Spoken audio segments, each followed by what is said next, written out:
Hey, what's up guys, it's Gage from ARG coming at you with another video today. It's been a while since we had one. Yeah, the community's been pretty quiet lately.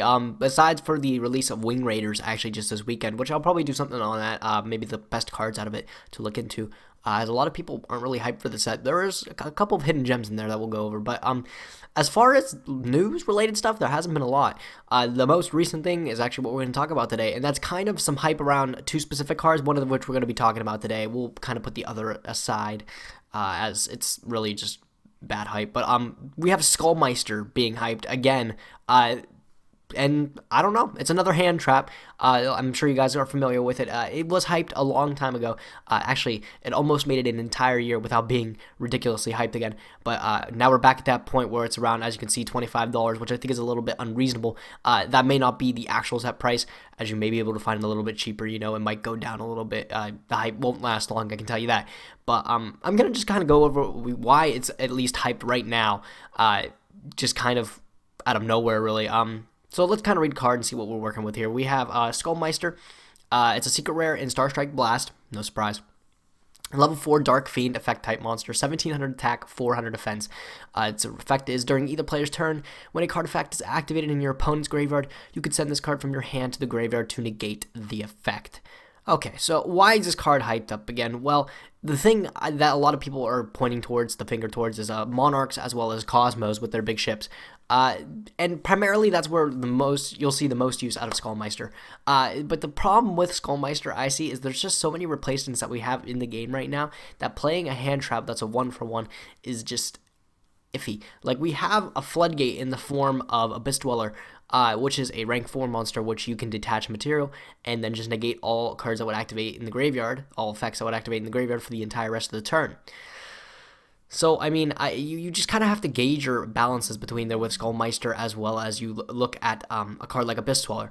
And I guess the argument a lot of people are pointing towards is that Skull Meister is accessible in every deck where Abyss Dweller is not. And that kind of, I guess, makes some sense in the sense where, okay, in Cosmo, you're never going to be making a rank 4.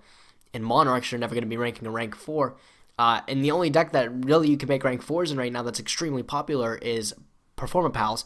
So, being in Performapals, you can play Abyss Dweller, but and maybe players that play Performapal may not really see the use out of Skull Meister. But as for a player like Monarchs or a player like Cosmo, potentially if you really struggle against the mirror match in Cosmo, Skull Meister might be a choice for you. But the thing I just see about Skull Meister, even putting on top of that, is Cosmo against Monarch. Monarch players aren't going to be really siding this against Cosmo because the matchup is already so simplistic. Having cards like Monarch Stormforth really just take control of the game from that's the only card you need to talk about, really. And then Erebus, I guess, too. You have just really pretty much full control over the game in the Monarch deck as is. So siding for Cosmo is just a little bit redundant, and there's probably even better cards you can pick from that aren't Skull Meister. And then as for the Cosmo matchup, if you're playing Skull Meister against Monarchs, I guess it could kind of work in your favor in the sense where you can cards like Pantheism as well as Idea and everything that would activate in the graveyard. But then again, it's just, I think it's counterproductive to the strategy you're trying to push forward, because you're going to be playing a lot of cards that would already stop your opponent playing Monarchs, as is cards like Effect Veil and everything to really stop the Idea and everything. So playing Skull Meister is just a little bit redundant, I feel. As for Skull Meister being played right now, currently, I think it's just unreasonable hype. There are better cards to replace it with, things that just make more sense. There's better hand traps than Skull Meister. So, like, negating a Pantheism, negating an Idea and everything to add back the Pantheism or whatever isn't probably nearly as important as negating an Erebus, negating the Idea while it's on the field and everything, which would just create those are more critical points that you want to be hitting towards, which cards like Effect Veil can fit the bill pretty properly there. So, I just feel Skull Meister is a little bit unreasonable. The last time we really saw this card hyped, as you can actually see from the graph here down below, was actually around, I think that's like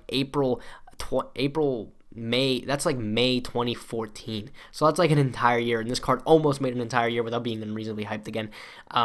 So I just feel like this card's going to settle down again as we see this huge peak over here. It's going to settle down again to around the price that it's always sitting around $5, which I like to see it. It was funny because I saw 2 days ago some guy brought it up in a Facebook group. They're like, hey, you better pick up Skull Meisters before they go up. And I guess people listened because it went from $5 to the next day to $25. I don't think there's probably been any sold just because it's so unreasonable. But let me know what you guys think of Skull Meister. Is it actually anything relevant to be looking at? Or am I pretty much thinking in the correct way that this is just totally unreasonable and cards like Abyss Dweller will fit the bill better anyways? So let me know what you guys think of Skull Meister. And yeah, if you guys want to buy or sell product, if you want to attend HAL events, and if you want to read articles from the toppest of top players, AlterEditGames.com is your place to go check out. Be sure to like our Facebook fan page and subscribe to our Twitch stream if you haven't already. But as always, I thank you guys for watching. Be sure to like, comment, and subscribe. I'll catch you guys next time. Gage from ARG, signing out.